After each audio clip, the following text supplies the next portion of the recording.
Thinking about changing locations and shit. Man, into this motherfucking bag. Stand on the way I made. Sacrificing time for this shit. Man, I got a plan. Tried to tell niggas years ago. They ain't understand. Riding by myself and it's cool. I'm all in my head. Everything in life you can't replace. I build relationships. Pretty little smile make a nigga wanna lock it in. We met the same time I lost a friend. We should try again. You've been on my mind. You should hop in. I ain't gon' hurt you, baby girl. You know we locked in. Used to be on FaceTime calls on the regular. Never made time, landed on my busy schedule. Now every time I get the bay, you know I think of you. Working on your brand, love, you know that I.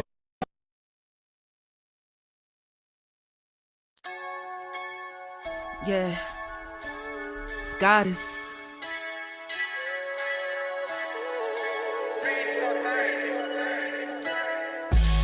And I'm a day one type of girl.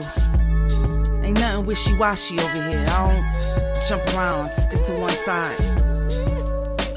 Yeah, the silver, the blue, we got them in their feelings. That star on the field, come pay the D a visit. They say it's hatred, is it? I call it hate and simping. Cause if we wasn't that hating, they wouldn't be in our business. Listen, West Coast say the water tastes better. The fan base go harder, and all the ladies get wetter. Yeah, that's how it is when you straight reppin' for Dallas. We get it in the trap, and landlord tell us what's happening. No explanations in no shape, form, or fashion. When Henny drop the stats, ain't nothing else to be asking. Them numbers don't lie, that's why your argument dry. And we still got them rings, you got your eyes on our prize. Whether an eagle, a giant, or a commando, you in the parking lot crying, we in the Lambo. We stay in our bag, we run it up in the draft. You still talking about the 90s, so who's stuck in the past? Get off me, and I'ma need you 6 feet back. And we ain't hearing nothing till your team beat that. And we ain't scared of running, what you thought, we bleed that. It's only one team over here, that's Cowboys, believe that. Yeah, this you got is a poet. Big up West Coast Cowboy, HTM Sports, and Landlord from Alabama. Y'all check them boys out. They don't play around with the Cowboys content. Yeah, and you know it's DC. Yeah, DC 4L. 31 teams in the NFL. His system is designed to stop 25 teams. Shit, I need a linebacker that's over 200 pounds. I need a defensive tackle that you got to pull away from the buffet. He's gone, so no. Let's talk about that. But yeah, that's a large part. That's a large part of I gotta make this point because I ain't gonna lie, I forgot about it until you mentioned it. So I gotta get this out before it flees me, and the nation needs to hear this. And we are live. What's good with y'all, man? It's your boy Henny DeMoore reporting from the liquor store. And listen, I'm not alone right now, man. If you look around, you see some of the best Dallas Cowboys content creators in the world, man. On the planet. On the planet, on the continent. In this realm.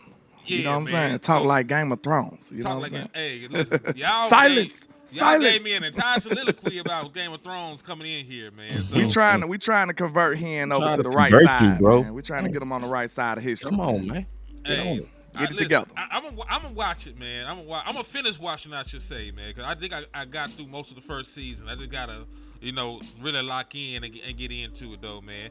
But listen, these boys don't really need no introduction, but I'm gonna do it anyway because I'm very thorough like that.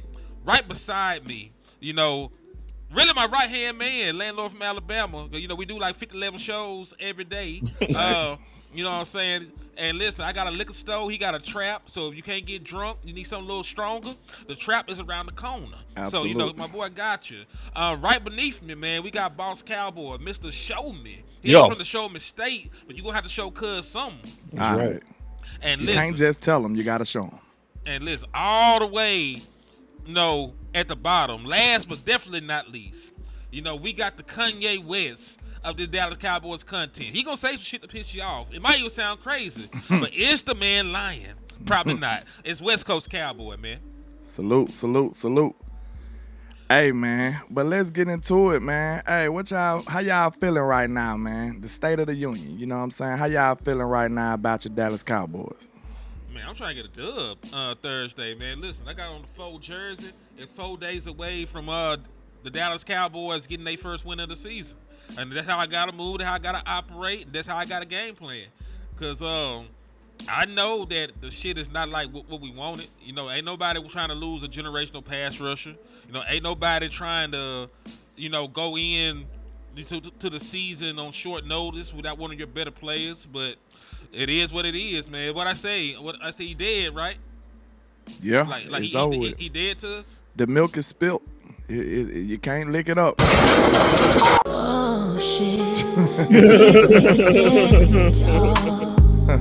It's over with, man. No, when this happened, niggas dying there ain't never died before. But he done went crazy. Jesus, why?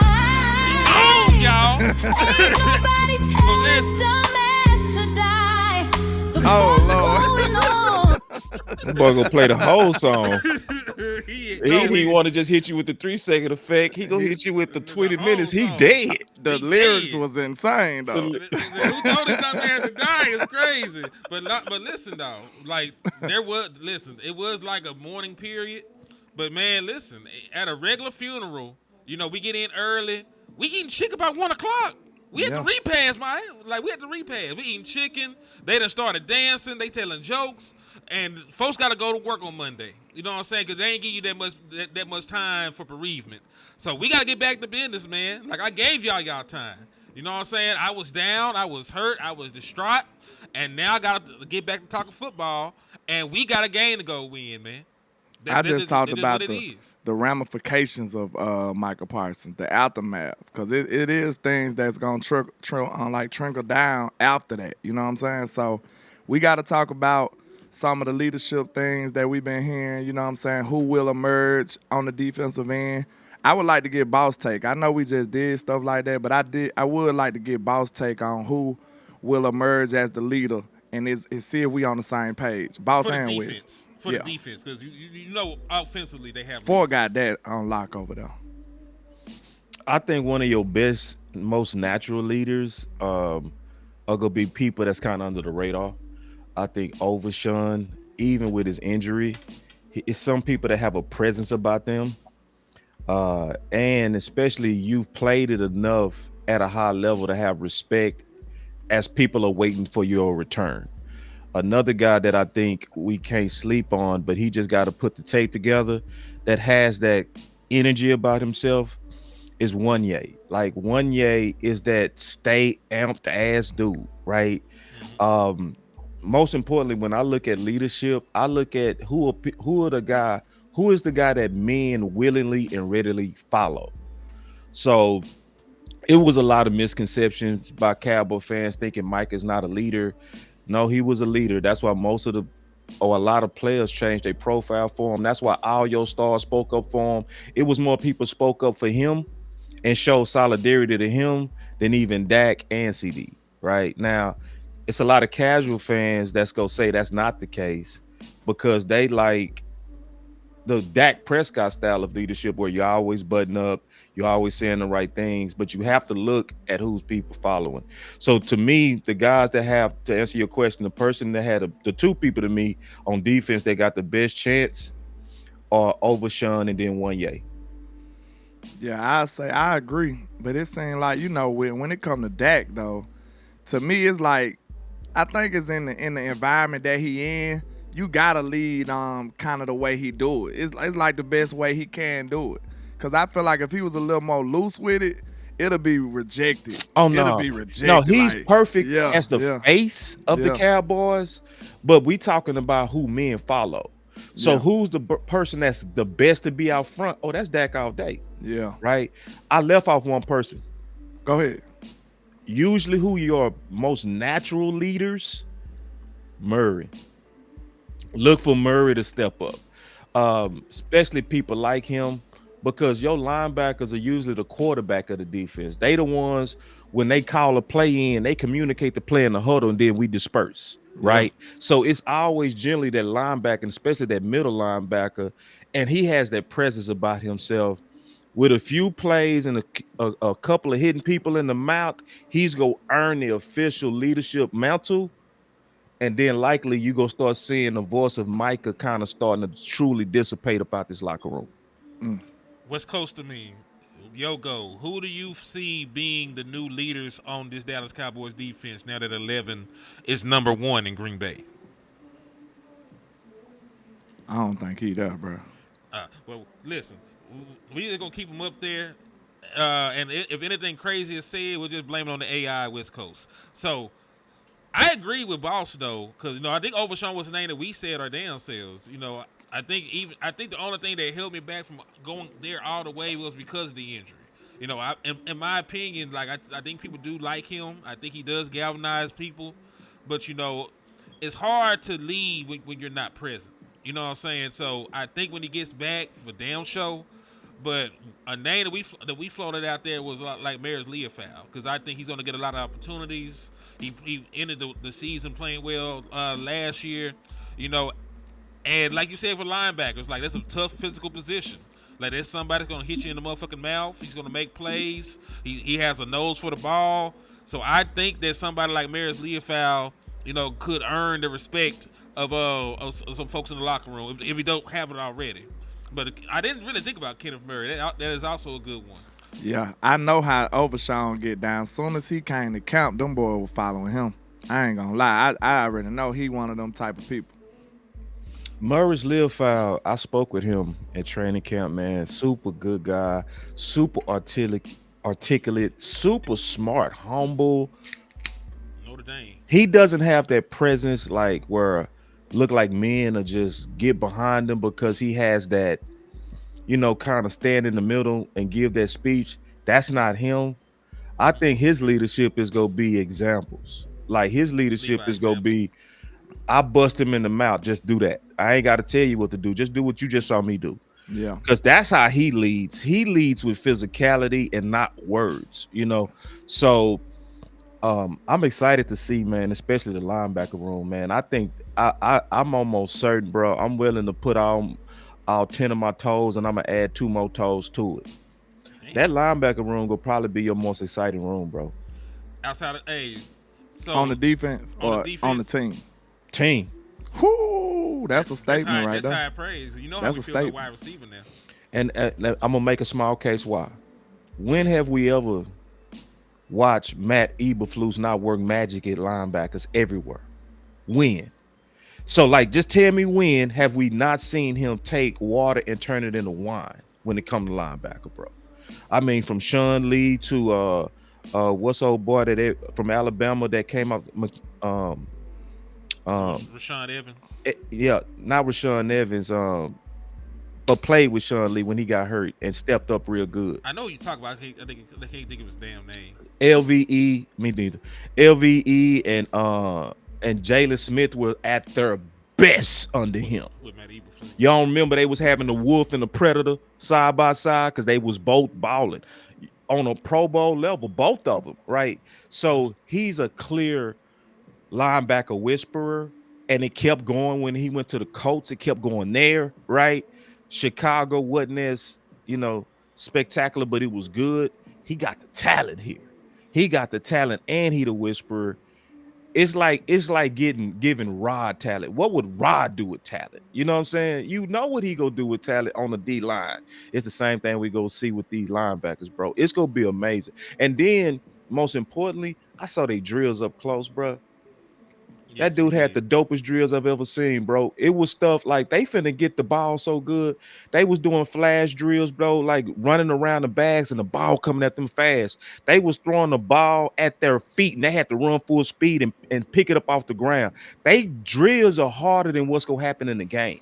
You know what I'm saying? So, and then most importantly, bro, when I talked to Maris, and I made the observation and put it on Twitter, man, they drills dope.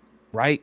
Mm-hmm. So then me and Law, we were talking to Maris on the field, and Maris said, Law asked a good question. He said, what's the difference between this coaching and the last coaching?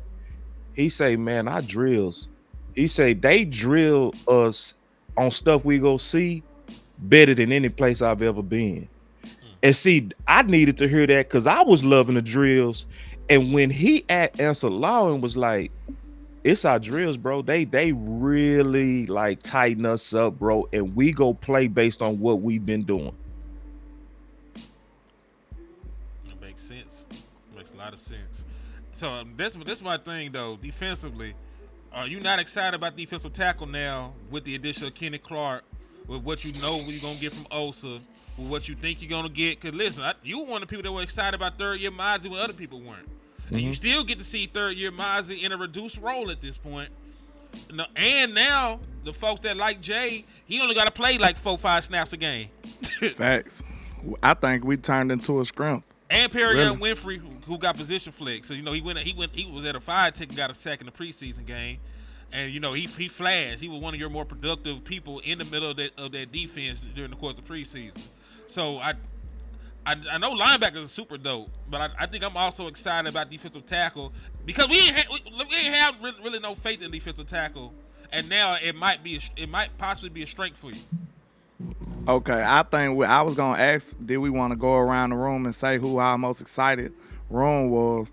And y'all know what mine is. I mean, I don't even, it go without saying. Yeah. But to be honest though, I got a little reasoning that y'all don't know though. Not just because that's my favorite.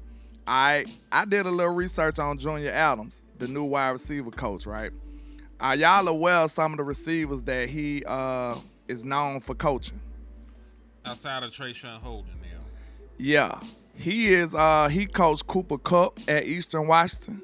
He's known Cooper Kupp, give him a lot of praise and credit for helping him in his development up there at Eastern Washington.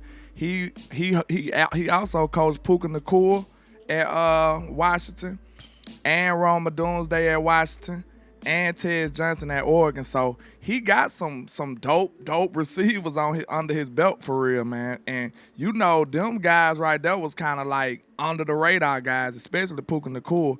And I guarantee you some of that coaching will be something that they can attribute that to, especially Cooper Kupp. When you think about him, he's not just a naturally gifted guy.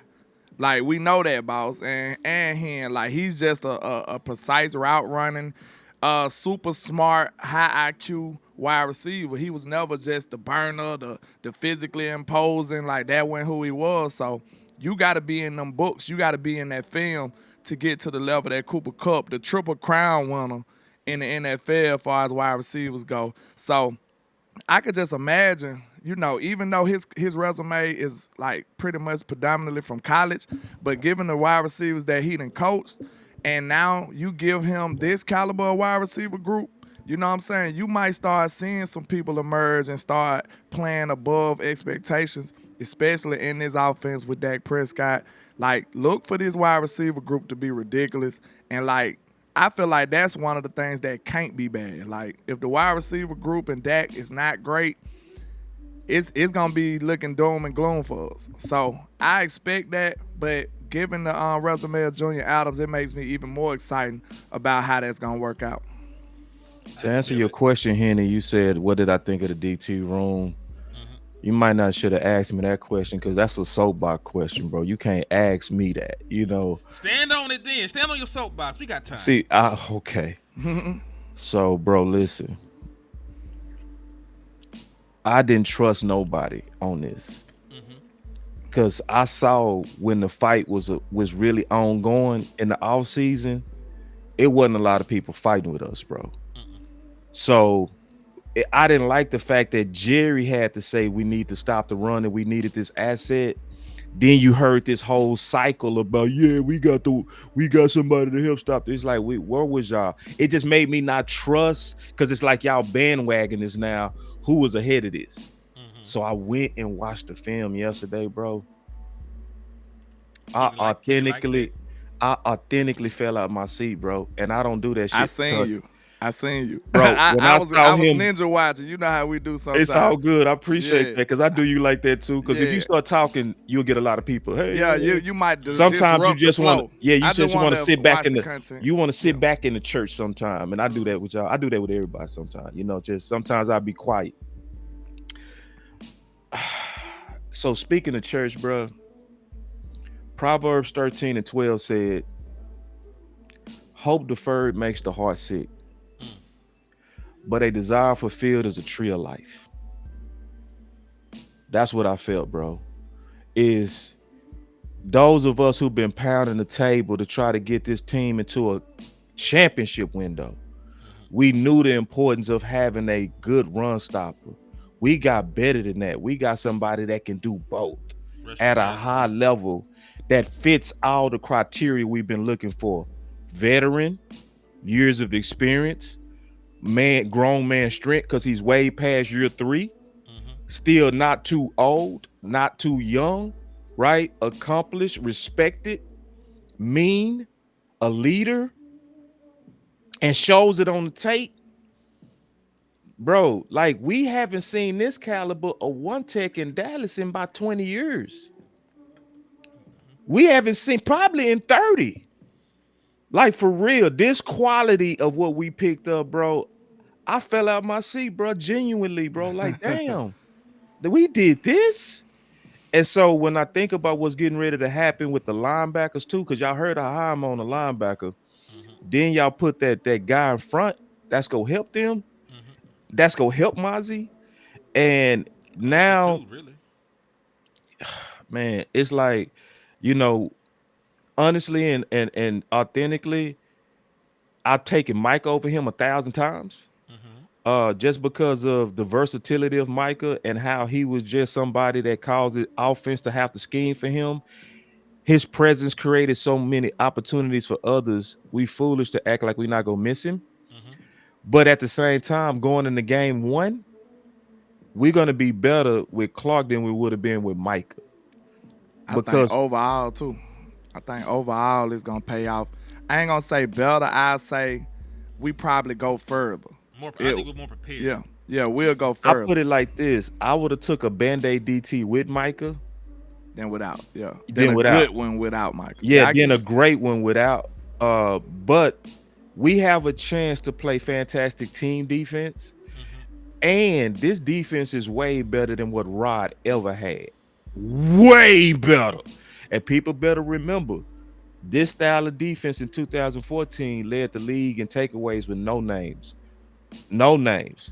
Gruden literally called us UFOs, unidentified objects. You couldn't identify who was on that D. Let me ask you this question, Boss and Hen. Like, with the uptick and how bullish we are on linebackers now, and if these defensive ends can play to the level we think or above expectations, like, what you think we'll be looking at as far as the defense as a whole if those two things happen? Top 5. Uptick in the linebacker core, and Sam play up to par. Donovan Izaraku show what he worth. Then Fowler do what we expect him to do. Like, I swear I told y'all, without Micah, it's definitely worse. But I still like this group, man. And I'm not just saying that because Micah is no longer here. Like, I said it was the 2 top rooms that I was excited about in the offseason. It was wide receiver and the defensive end group and the pass rushing group, or however you want to say it. So without Micah, of course, that goes down a few notches. But I'm still bullish on this group. I am. So I'm looking at that like, man, if we can get them guys to go crazy, this defense might be looking like real different, y'all. For real. Henny, can I just jump in real quick? Because I know I've been hogging from you, bro. I'm acting like you act with me. You do me like this when you be on my show, bro. You be taking over. It's cool. I'm going to be quick. Good, this defense go be top 10. This defense should be even top 5. It's all really depending on when Diggs play. If Diggs walk out there against Philly and stay to week 17, we, like, y'all look me in my eye, I'm going to tell you. Dallas getting ready to be top 5, bro. Ooh, and I ain't even, go ahead and touch on that here, and then I got something to build off of it too. Go ahead. All right, and I'll piggyback on that a little bit more. If we were really going to sit in a single high safety shell, we better, have Diggs and Bland out there. But, it's beautiful when it works, because we seen the Seattle Seahawks play damn near nothing but cover 3, and win a Super Bowl and go to 2.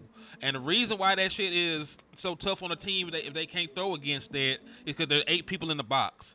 And now that you improved, you improved the defensive tackle. You got Kenny Clark in the middle of that defense. You got also Digizua. Then you're gonna have Dante or Sam or a combination of the other ends out there with the linebacker play. It's gonna be a very tough front, for people to try to run against. Now, the flip side of that is on the outside, you have one-on-one matchups, whether it's cover 3 or cover 1. But if you got 2 all-pro corners out there, that's still a pick your poison kind of situation. 2 of the best ball hawking defensive backs in the National Football League will be out there on one side, So it's not really a great look if you're an offense. So if the defense can make them play like that, they don't ever have to switch up. If they can stop the run and stop the pass with one safety in back there, like it's gonna be a damn tough defense to try it and break. So I agree with Ball just from the standpoint of we got the personnel to make that kind of defense work.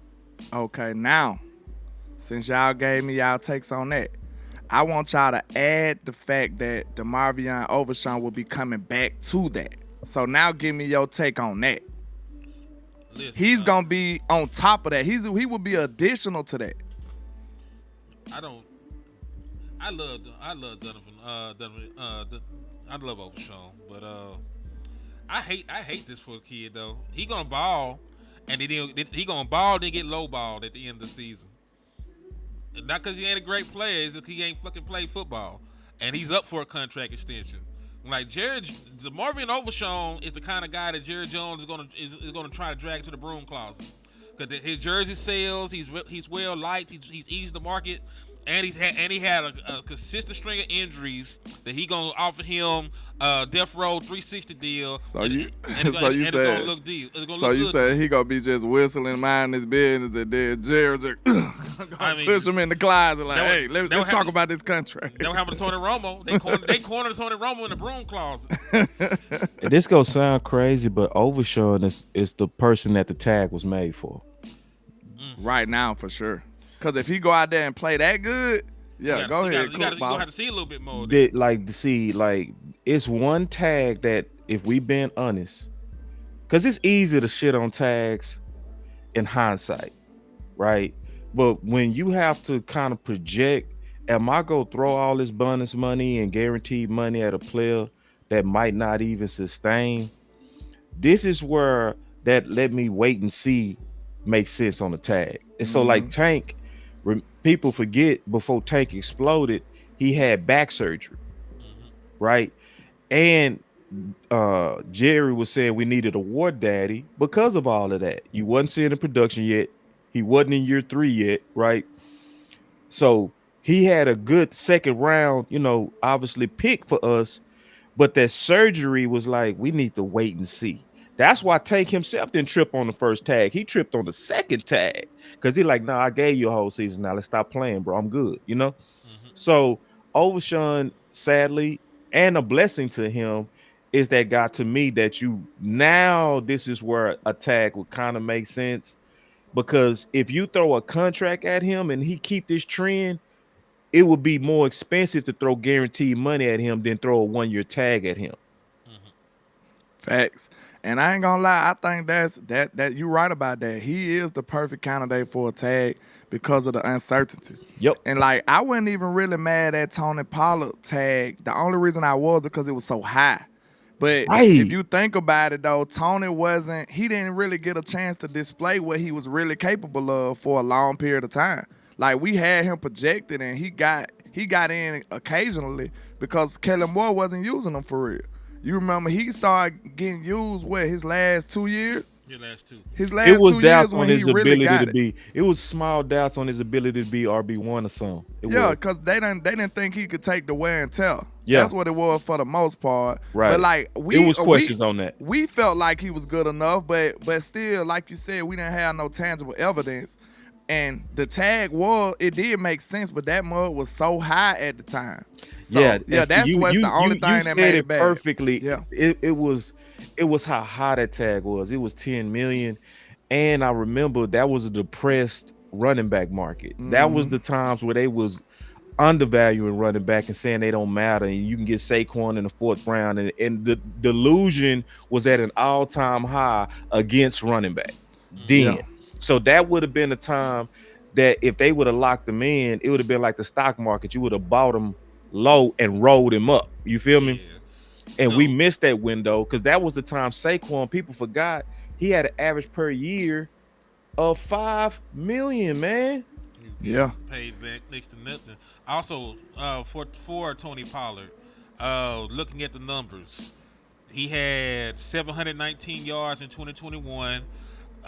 With Zeke still on the team, he was our leading rusher in 2022 with 1,007. Even after the injury, when he played under the tag, he ran for 1,005 yards and 6 touchdowns. And just this year with the Tennessee Titans, ran for 1,079 yards and 5 touchdowns. We should have signed Tony. But yeah, man. I was about to say, Boss really made me think of something else we could talk about. I got a person who the tag is. He is the antithesis of a person that need to be tagged. Real talk. Who? George Pickens. Don't tag him, bro. The reason I say that, you sign him because he got a proven resume in a worse situation, in a worse offense. You see what I'm saying? So I feel like, and how explosive he is, bro, you kind of want to, you want George to know that you trust him and you believe in him. And he'll ride for the Cowboys forever. I know, I'm telling you, he out of my city. I kind of know how these young people operate out here. Like, George will be like Cowboy gang for life if you show him that you believe in him, because that's what Pittsburgh didn't do. And I'm telling you, he is way too talented to be playing with him. Because guess what?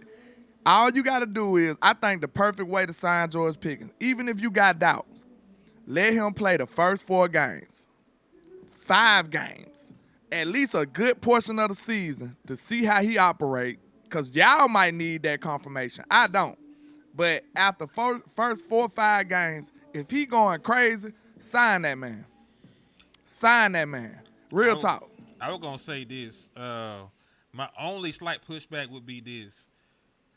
If I had to tag him, I would, but I wouldn't let him play under the tag. Like, I would tag him to prevent him from leaving the building, get the extension done, and rescind the motherfucker. Yeah. Just get him signed. Like, if you, because it will buy you time, because you're going to have to give him real money. Like, he's going to have to get like a CeeDee Lamb kind of deal to stay in Dallas, because he's going to have that kind of production. But if you do it before he finished that season, though, that's how you beat that. Athlete first ain't going y'all gonna hate me. Y'all ready to hate me, bro? Nah, we ain't gonna hate you. Your opinion is your opinion. Let's go. It depends on the draft. It depends on the quality of wide receivers at the draft and the position that we might be picking. Because I hate to sound like Stephen Jones, but Henny, you beat me to it. Mm-hmm. The cost of receivers is exponential, bro. Same for pass rusher though, and you know what? It would also depend on what they are looking at, because you know we talking like Sam Williams and Dante Fowler safe because Micah Parsons is gone. They could still look at it like, hey, we can go get one of these top pass rushers in this draft and have 5 years of cheap labor from the nigga. Especially if they don't ball out too. See, that's what made Matthew Golden and Ibuka so tempting to Stephen Jones. See, it was an internal civil war going on between Booker and Weapon, just like us. Right, that war that we had was a microcosm of the war that was happening in the real war room. So you had a budget conscious Stephen Jones with a football guy in Brian. That's what was going on. So because it does make sense to get a first round receiver and have 5 years of his rights, y'all did an excellent job when y'all hit me in my nose with that. When y'all, you know, we was having our fight between trenches versus weapons. Yeah, and y'all proved that pretty much every year it's a run on receivers.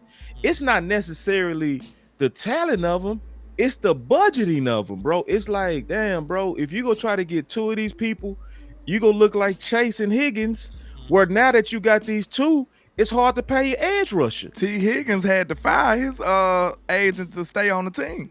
Yeah, it get that hard to budget. Like, and see, a lot of people we knocking Micah, but Michael Gelkin said last year, bro, I looked at the numbers. The can is finna kick back on our big three. And he was talking about Dak, CD, and Micah. He was like, bro, there's no team that paid 3 players top of the market, bro. No team. He said Dallas would have been the first, which means it was financial pressure to pay Dak, CD, and Micah, especially with the bad decisions we made in the past, like letting Zach Martin skip all them tags we did that you can't get back. Now the can was starting to kick back on the finances, and you got people that you want to pay in the future, like Tyler Smith, who gonna be a top market contract, and Bland. The can was kicking back. So yeah, so I hate to sound like Stephen Jones on this, bro. We might need to let Pickens go and get a receiver, depending. It depends though of the class, because all of us will take a Booker. Okay, let's go. I want to go ahead real quick. I ain't gonna forget. Just to answer the class, there's like 2 guys, worth drafting this year. Receiver? Yeah. I'm keeping George. Yeah, Jordan Tyson at Arizona State, and then the boy at Auburn. Those are like the 2 premier wide receivers in this year's draft so far. How deep are you? Did you go deep in the receivers yet, or you just talking about the highly tighted ones of now? I'm about 15 in. Got you already 15 in? Good job, boy. Yeah. See, now I was gonna say this, boss. We probably can come to a agreement on this. All right. It depends on how you feel about this particular player. Instead of stonewalling George Pickens, I probably do that to Bland, to be honest with you. Instead of paying Bland, I might go get me a top corner in this draft and sign Pickens. You see what I'm saying? I might do that. That's me. I can't speak on how y'all might operate because, like I said, I like Bland. I'm not saying Bland's not good, but Bland is not a top 1 type corner to me. He's just not. I don't trust him going up against the best wide receivers in this league. I don't. So if that's the case, what am I paying him all this money for? So I'll say this first and foremost, and it's really ain't gonna be dependent on anything. But Trayvon Diggs is not gonna be a Dallas Cowboy next year. I just need y'all to understand that. And that's for no football reasons at all. Hey, the devil got to get out of you with that, bro. That's the devil, bro. Hold on. There's 15 million reasons why Trayvon Diggs won't be here.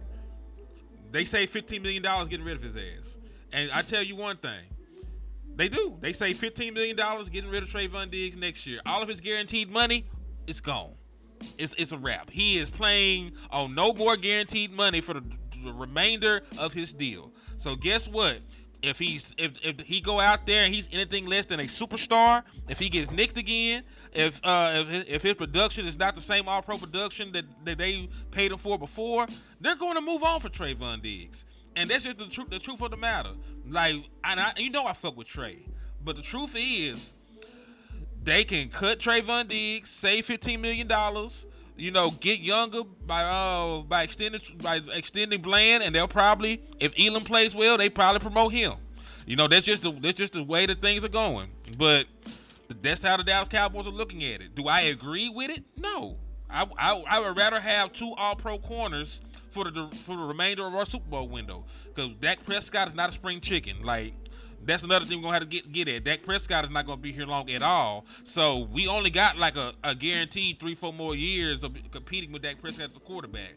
I would rather keep Bland, Diggs, and maybe draft a young corner to develop under them and just go with a 3-headed monster.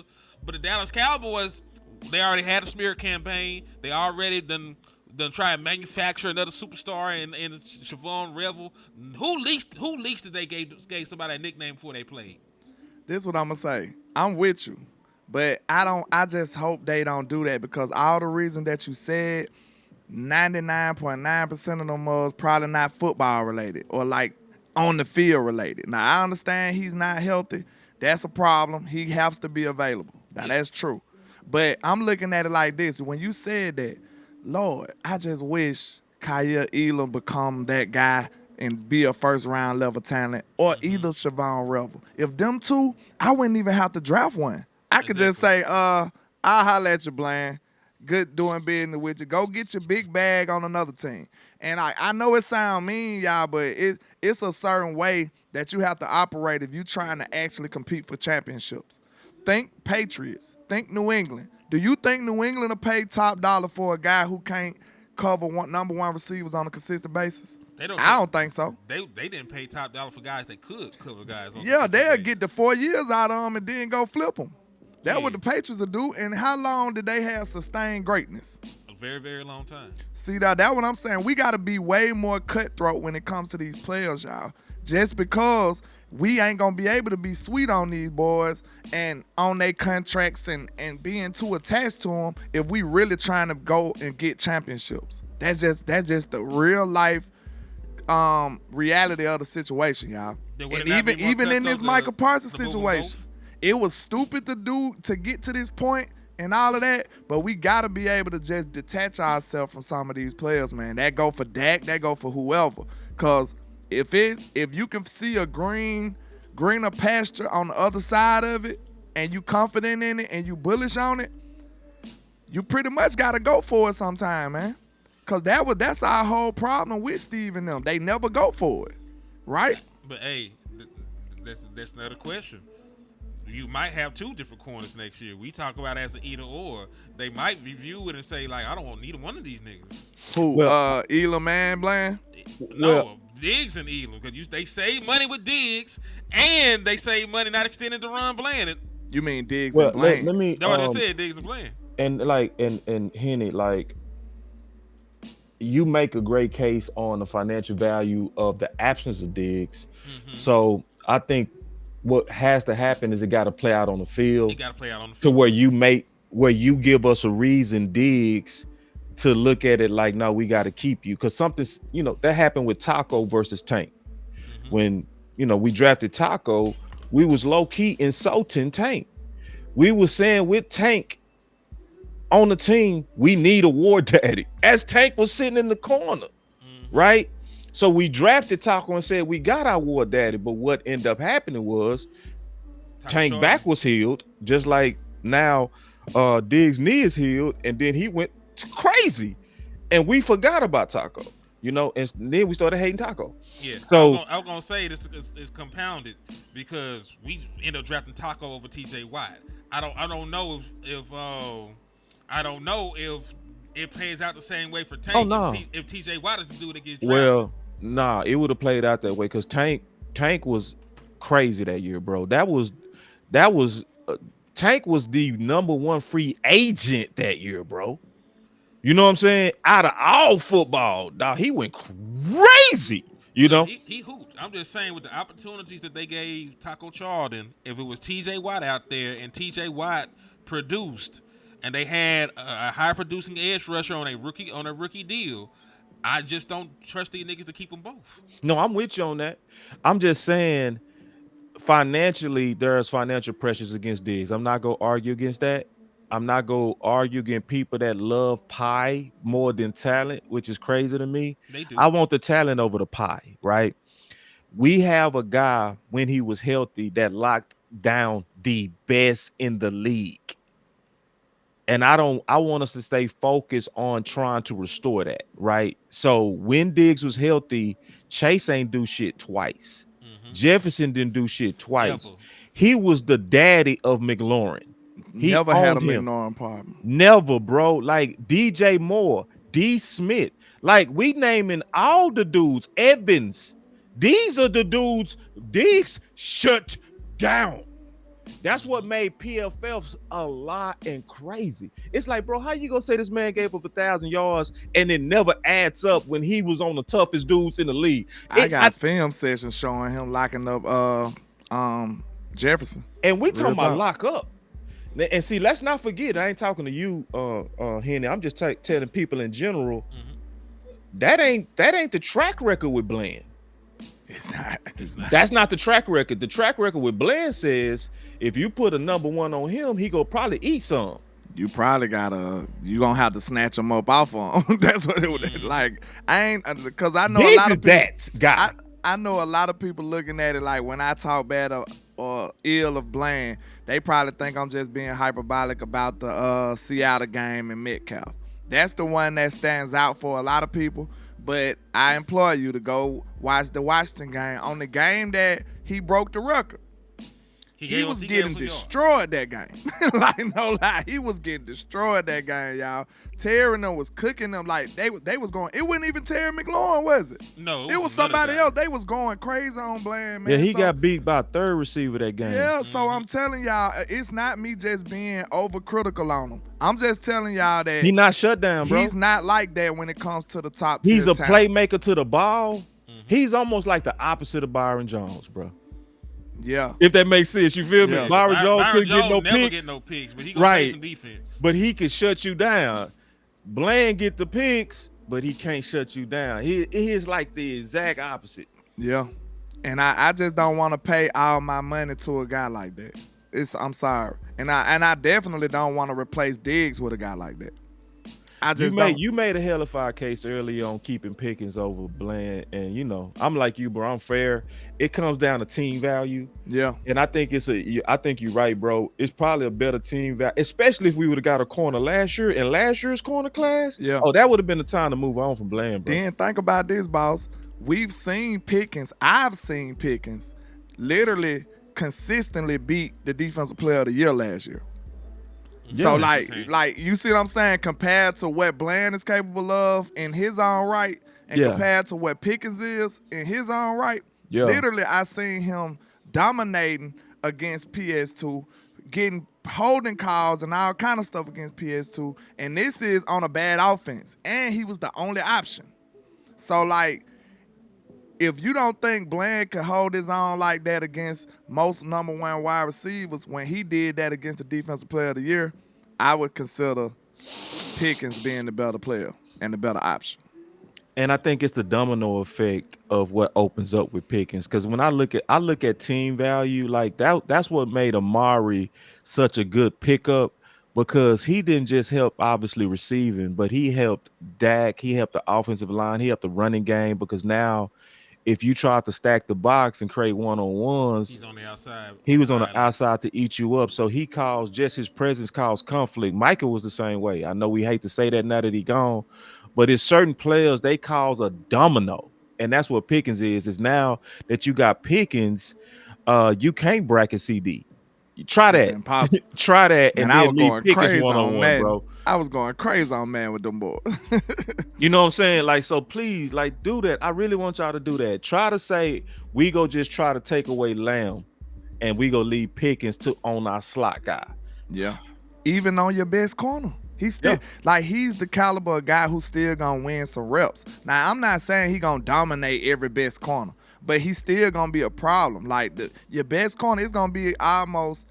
He's not CeeDee Lamb, but it's gonna be the same kind of mentality you have when you guard CeeDee Lamb. Like no corner goes into the game saying I'm finna shut CeeDee down. You gotta slow CeeDee down. That's your best hope. You know what I'm saying? Like, you're not finna shut 88 down. You might be able to slow him down. And that's pretty much the same ideology you're going to have going into trying to guard George Pickens. Like, you're not finna shut him down. You can slow him down, but not shut him down. So I feel confident in this wide receiving room, man. I think it's going to be ridiculous. I'm going to say this. It's some games we go think that Pickens better than CD. It is. And it's not going to necessarily be the case. It's just going to be so opportunistic for him, bro. Mm-hmm. Like, we truly got a number one that's going to be playing against number twos and nickels, bro. Like, we gotta know to go at that. Like, we gotta know that tandem we go win sometimes better with that than even targeting CD. Depending, you gonna have to be a special secondary to stop this receivers, bro. Yeah, and sometimes he gonna just be the best option. Yeah, by a lot. You know what I mean? By a lot too, bro. Please put a nickel on Pickens. That's like, bro, what we? And then he physically imposing with it too. He ain't just fast and crafty. He could just jump over you and take the ball. like real talk. So not only do you need a guy that's quick as him or as physical as him, he need to be a certain height too, cause he high pointing over your head. He the best vertical guy in the league. It's ridiculous, bro. He better than CeeDee Lamb on a vertical ball. Yeah, deep ball, deep routes. Oh, he like that. Hey, think about you feel that way in Pittsburgh. In Pittsburgh, what you think he finna do against number 2 corners? You feel that way in Pittsburgh by himself. Hey man, with no real quarterback play. Which brings me to one more thing, bro, that we came up with last night. I'm writing it down. Hold on real quick. Y'all go see. You go feel me too. Because we talking about hump stuff now. All right. Let me know if y'all can see this. Back it up a little bit. Oh, you would have to flip it. It's in reverse. All right. Trade for RB1. Trade for RB1. Trade for RB1 for sure. If we talking about hump, that'll make this offense so crazy, bro. If you talking about like let's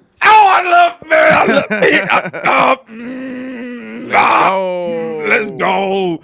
Listen, the player content creator of the week by a landslide. Ain't nobody gonna argue with me unless you ain't been keeping up. Is Landlord. Salute. I don't mean to cuss y'all. If you got kids, forgive me. About that. This man. Man, we had this talk. I run a liquor store. I know, bro. Hey, you run a bootleg too. That illegal hooch. Hey, listen, that boy got that hooch. Boys be coming out sick, vomiting, throwing up, cancer in the stomach. They knew what it was. Cut water and everything. Yeah, boys be going to the moon house. They don't even go to the bathroom. They just go to the next dirt after they drink your shit. The nearest dirt and some leaves. Let's get it. Yeah. Boy, the player content champion of the dude who been making plays from the moment literally we traded. Landlord. Jesus. Man, you did the work of the Lord with this, brother. Salute, listen, y'all. Man, I appreciate that. We are trying to get over the hump. I'm going to respect our current running backs right now, and I'm going to watch them play on Thursday. They better impress me, because if they don't, I'm going to go over hyperdrive into what my brother is pushing, and I think his list is amazing. I love him for it. I love his thought on it. I love his leadership with it, and I'm going to mess around and just forward it every day because he did all the work. He got the pictures on there. He got the trade ideas on there, which is logical for the picks. And I want to push the hell out of this because now we have our offensive line, a physical offensive line. We have 2 number 1 receivers. We have a quarterback that's literally better than Jalen Hurts. We have the ability to take over what Philly just did in their model, but in an upgraded version with just one more guy. Facts. Which one you taking? I'm taking Bijan, bro. I'm taking the younger guy. Everybody trying to say they wouldn't let go Bijan, but I don't know for a first. Money talk. But if that team go to the crapper, yeah, they'll the be most like, realistic. Because I'm going for the guy that's gonna give us a window, bro. I want a 3-year window, right? I want us. We just got rid of Micah Parsons. I want a guy that if you get him, we already done made up for it. I don't mean made up for the talent of Micah. We just added a value that's undeniable and that fit the overall dynamics of what we just built. So that's Bijan at a younger level. What's more realistic is the mother 2, because then you don't have to give up as much for them. And matter of fact, a third might be too rich for an older Kamara. You feel me? And if you think about it, I think even if Kamara has lost a step with this offensive line, I think it'll be rejuvenating. I think he would go crazy with us. Times 2. Real talk. This is why you've done the work of the Lord. This is why you are the player of the week by 10,000 miles. All you got to go do is go watch Boss Land and watch how Landlord led the charge on that. He was absolutely a king, bro. He was Jon Snow. He was everything you're supposed to be when you're a G. And so yeah, Kamara and Taylor they fit Stephen Jones Marshall's mentality, right? They fit the former great free agent that you don't have to give up the world for, but that'll still be of value now, like Elam, like Solomon, Yeah. So I would take those as rentals. I would Then you got Kellen Moore over there. You got his number in your phone. Right. With the Saints. And you know they gonna be looking to unload and rebuild. So like, who is probably the most ideal for a short-term rental? Let's try to win it all now. It's Kamara, right? Yeah. Who would make me just ecstatic? I'll be a little bit concerned with injuries, a little bit. Taylor, but that's a home run guy, bro. That guy literally, bro. I'm gonna say this, bro. It never made sense to me why he was a second rounder and Saquon was a top 5. Because if you look at him when he was coming out, right, of Wisconsin, he had more production than Saquon. He had the exact same speed as Saquon, 4.39, right? It didn't make sense, except Saquon obviously has another level of agility. But in terms of production and speed and home run ability, that's Taylor. He just always been undervalued. He's sitting in a place that also might be looking to try to get picks. Exactly. So we got some trade there. Like Bijan is when you trying to, like, you know, that's shooting for the top. You trying to overpay. I don't even care. I'm thinking about the results, boss. I'm rich right now. I feel like we need to be moving like we rich. We got all this cap space. We got all these picks. We rich. And so we should be on some Godfather alpha type vibes and go and demand some of these players right now. Jerry, you mentioned it, and we going to hold your feet to the fire for it. Go get us a running back, man. If you really want to win, go get us one of these backs, man. Go get us an RB1, bro. Jonathan Taylor last year in 14 games, 303 carries, 1,431 yards, 4.7 yards a carry, 11 touchdowns with a long of 70.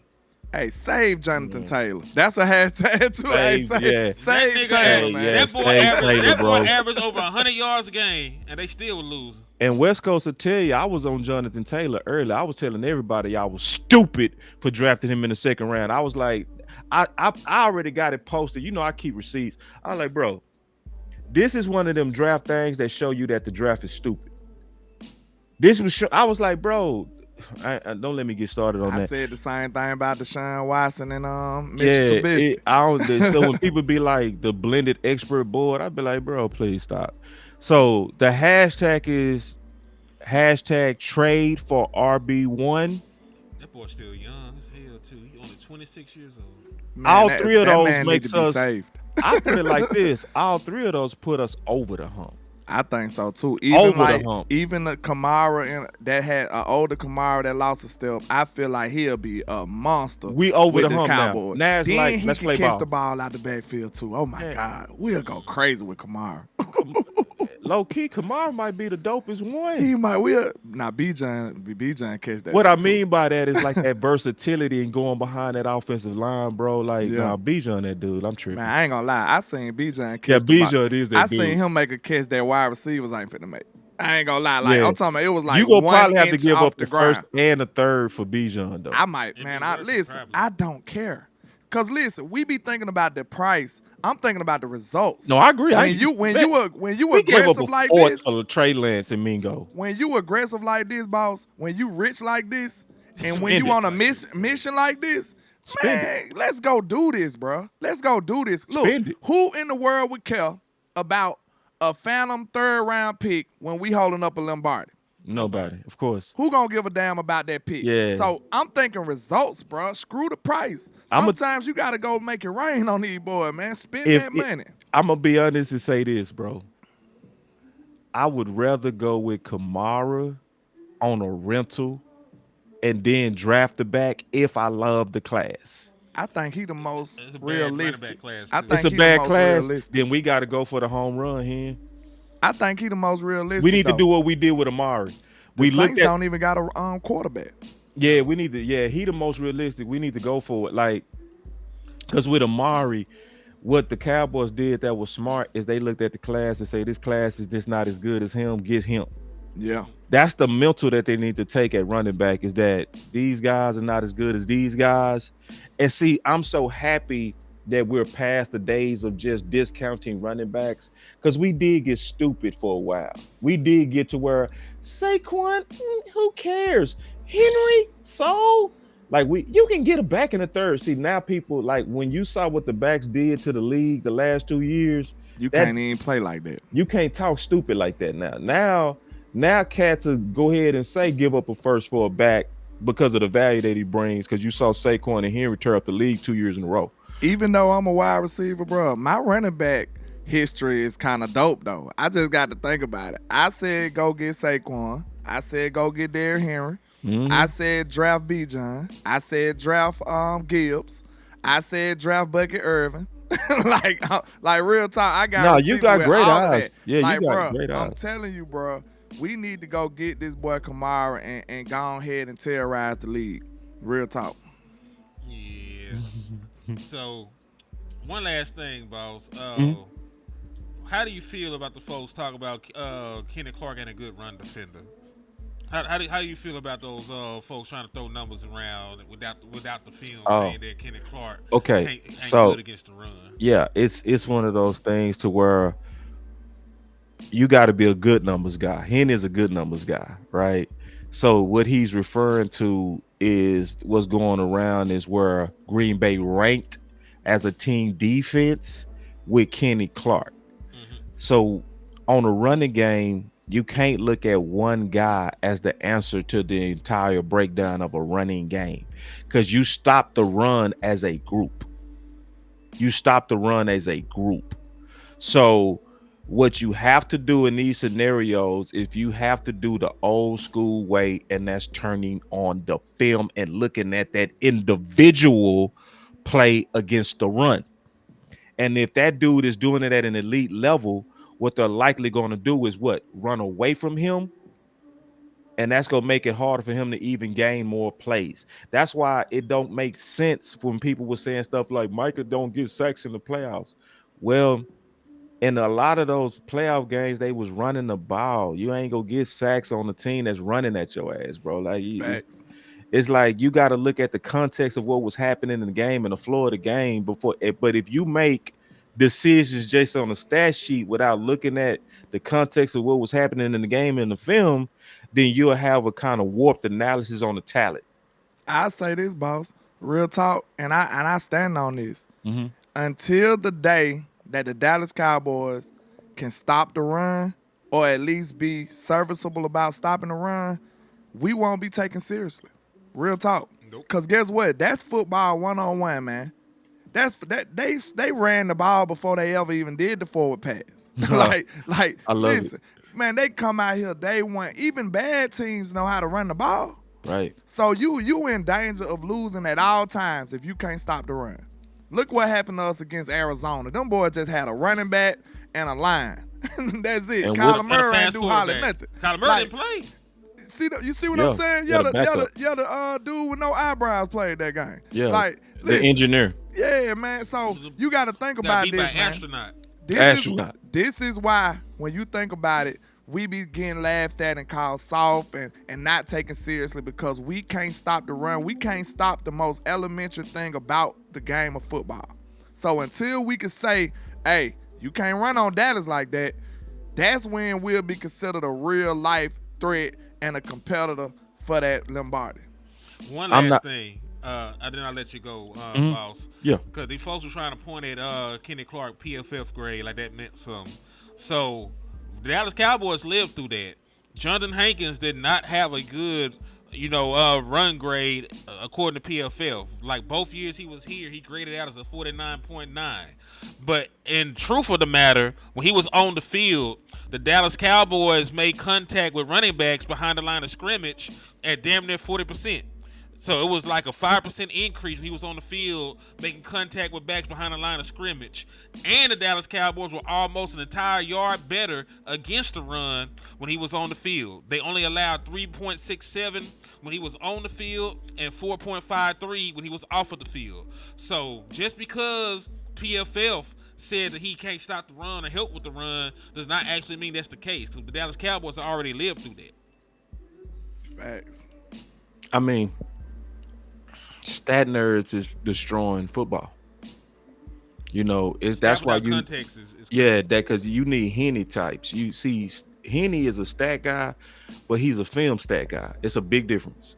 See, if you don't merge those two and you start trying to make decisions and analysis based on numbers, you miss too much. Like it was stuff like stats can show up and overinflate like that. I looked at the Toba tape, and people would say stuff when they were trying to hate on what I was saying on Keenan Allen. Keenan Allen and Tolbert is right around the same. Because y'all looking at some funk ass, stupid ass stats, right? I turned on the tape, bro. No. They not even close. Like another stat that were just it was just wrong when they were saying Armstrong was just as good as Randy Gregory at the time. And if I turned on the tape and I looked at the types of sacks, Randy Gregory was getting like athletic playmaking sacks, and Armstrong was getting one-on-one versus cleanup man sacks where Micah done ran them into you. They running away from Micah and they run into you. It's like you got to go look at it, man, and see. That's why I changed my brand. I took the Cowboy and I made it show me, because it's like we got to bring that back, like showing people like this is the actual evidence. This is why it was an honor to sit with Henny, and we actually went through Mozzie tape. We didn't go through the rumors. We didn't, and we both walked in with a bias against him. We both walked in and we kept watching. It got up to about game 7 where we started apologizing. We was like, this dude ain't bad, bro. Yes, as a rookie, he struggled at DT, but all this he don't love football, that shit ain't showing up on the tape, bro. That's some cap, right? And we started being like, damn, it was better than I thought. Then year 2 was even better than that. Year 2, he wasn't struggling with doubles like he did year 1, right? So we just in a state where, like, when people start posting a whole bunch of numbers and people be like, this is concerning. I'd be like, bro, if you ain't go watch the film, bro, just let me bounce off of that real quick. Like, go ahead. I like how he was saying, and salute to you on your post and you and Lou on y'all post on Twitter, because I think that's important and it need to be discussed. How Cowboy Nation put each other against each other, like our players. Because now we thinking about Mozzie and Clark, not Mozzie or Clark. Like, I'm thinking about them boys being stern in the middle like that. You know what I'm saying? Right. So if you put them two on the field together, Mozzie can learn from him. He can get a little mentorship. Mozzie might end up being a monster this year. You never know. He might have been a monster this year regardless. So I'm just telling y'all straight up, Mozzie plays a position that the Dallas Cowboy fan base as a whole probably don't understand at all. And I'm gonna say that I'm not saying that, not individually, but for the most part in general, because we used to the flash. Defensive tackles is nothing flashy about it. You know what I'm saying? Like, you gotta actually watch that film to understand if he's doing his job or not. And most people not gonna do that. So out of 100% of Cowboy fans, what percentage of those people you think gonna actually go check him out and watch that film? 0.001. And that's the reason why Mozzie Smith has been known as the punching bag in Dallas, which is very, very unfair. Like, that young man should be warranted some time to get better anyway, because it takes a few years for defensive tackles regardless. So we just used to the microwave, flash type of player in Dallas. And think about it, we don't use first round picks for that in Dallas. So that's foreign for us. We like defensive tackle. Oh, if he ain't getting 13 sacks, if he ain't, you know what I'm saying? If he ain't doing all this, if he ain't throwing people left and right, he trash. So I already know that most casual people gonna look at Mozzie like, you ain't do it, because he ain't playing a loud position.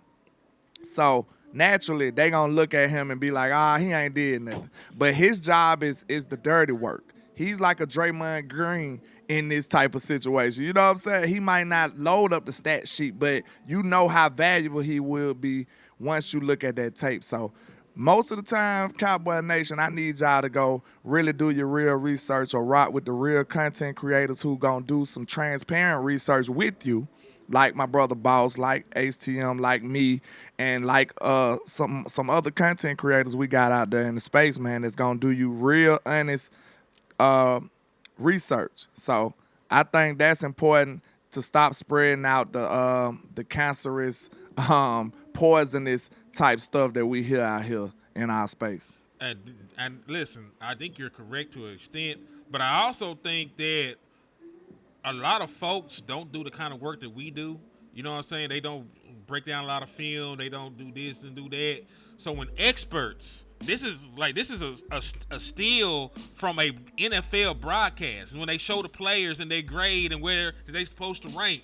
When the supposed experts tell you every time Maji Smith step on the field, he is the worst fucking nose tackle in the National Football League. Of course, people are going to say Maji ain't shit. Like it's partly on us, but you got people pushing this. Like every time Maji Smith plays in a primetime game for the Dallas Cowboys, they show this. They say he's the worst. He's the worst. He's the worst. After 10 primetime games. Over the course of a season, of course, them folks think negatively of Maji Smith. They've been fed that shit. They've been told that shit. That's why they need us. Exactly. That's why they need us. That's where we come into play. Because once I show you something with your eyes and you still saying no, then I understand that you a lost case. I understand I'm talking to a brick wall, and I have to move on after that. So I'm not saying, like, let's be honest. It's almost like ranks. When it comes to certain women and stuff sometimes, like, if I think she's a 10, more than likely you not going to think she a 3. You might not think she a 10, but you ain't going to be saying she a 3. So we not saying that he's a 10 when everybody else saying he's a 1 or whatever. We just saying he ain't no damn 1. He probably like a 5. You know what I'm saying? Like, the differential is not going to be from 1 to 10. You know what I'm saying? Like, the numbers and all the experts saying that he's a 1 and we over here saying he a 10. That's not the case. What we saying is he don't deserve to be a 1. Maybe he's more closer to a 5, and you shouldn't be putting that type of poisonous stuff out. You see what I'm saying? He's getting unfairly judged. That's all we saying. Cause like I guarantee you, like I said with the woman analogy, most people if they rating her a 10, you probably ain't gonna go past a 7. You know what I'm saying? If she look that good to get a 10 from most people, you gonna be like, yeah, even if you don't feel like she that high, you still gonna be like, dang, she probably about a 7 though. She a 7.5. She look good though. You know what I'm saying? She ain't my type, but she look good though. Like, you gonna say something like that regardless. So that's what I feel when it comes to Maji, man. We not saying that he's a Pro Bowler or all pro right now, but we just saying he's not the worst defensive tackle in the league. At all. But that's what's being pushed, that was being told. And these are quote unquote professionals. You know what I'm saying? So these are the people with all of the notoriety. These are the people with all the I guess like the most trusted people, right? Like you see it air on ESPN, you see it air on Sports Center and shit like that. That's what they trust, and they saying Maji Smith is like that. It's not true, but no, that's why that narrative has been built. Yes, sir. But hey, man, it's been great, man. Hold on, I want to jump in on that because y'all said a lot on something. And I'll be real quick too. Go ahead. Because I went heavy into this yesterday on the toxicity. The main thing that I'm concerned about with the toxicity is the universe karma. See, my Lord and Savior Jesus Christ. That's who I stand by, right? I'm not perfect, but that's my faith for sure. But if you don't stand with that and you go with like stuff and say universe and all that kind of stuff, cool. I don't care what you say, you believe in some form of karma. So I want our fans to be aware of that when they start wishing evil.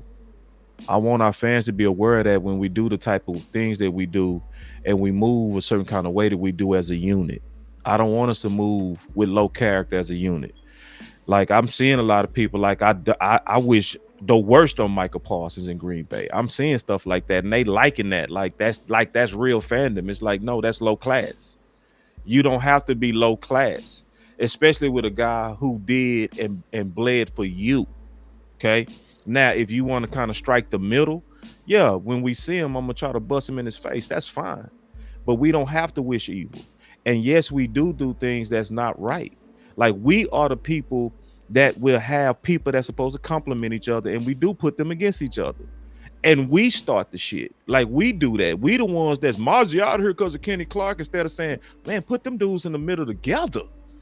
Put them dudes in the middle together a lot. Let's see what happened with that, especially on rundowns. Let's see that, right? We the ones that'll say, with a great compliment that was leading the league, Zeke and Pollard together was leading the league as a compliment. That was true lightning and thunder. And instead of joining, we were saying, Pollard, take him over Zeke. It's like, bro, they compliment each other right now. What we talking about? We do that. And even when Zeke left, we started a war between Rico and Pollard. It's us, y'all. It's us. It's a pattern of this. Dak throws a whole lot of yards. We praise Joe Burrow when he had empty calorie ass yards with no wins. He should be MVP. Dak throwing up big yards, that's garbage. That's, you know, and we do that to our own guy. Stat Prescott. It be us.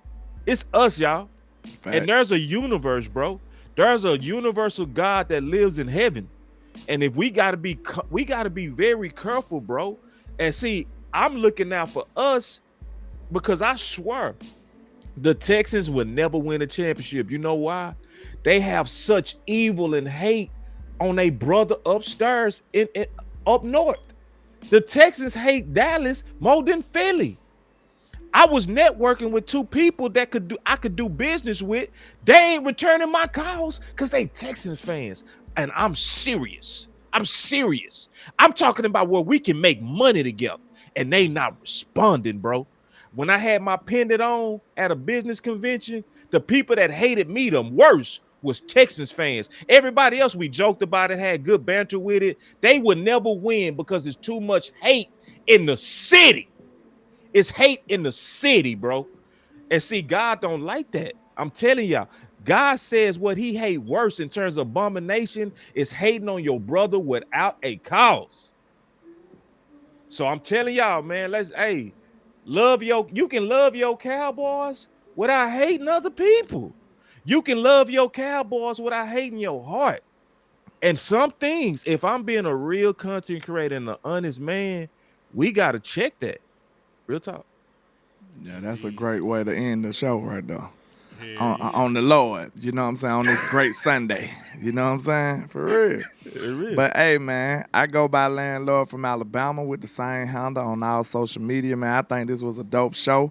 Great to do content with my brothers, man. We got to protect the space. That might be another hashtag, protect the space, man, because I think we let some unoriginal, untrustworthy, it's a lot of scumbags that infiltrated the space, man, and I think we got to do a better job at protecting the space, cause some of these people, they just innocent people that's looking for cowboy content. They don't know no better, you know what I'm saying? Right. And then they stumble upon some trash, some basura, some garbage, and then now they caught up in it, man. So hey, man, most of the content creators that I know that I rock with, man, they do quality work, they do honest work. So salute to them, and we got to keep making sure this new media space is great like it's been. I agree.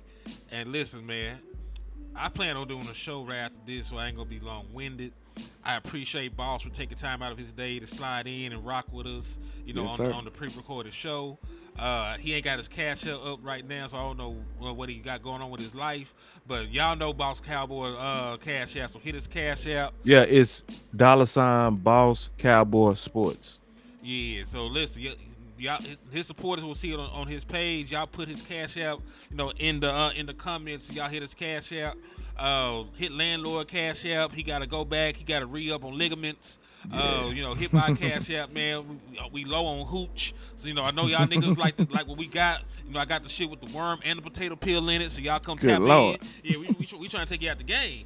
But thank y'all for showing love to the content, man. This has been dope. And we will be back before you know it, man. So in the words of West, man, never look down, because the style is up. Peace. Peace.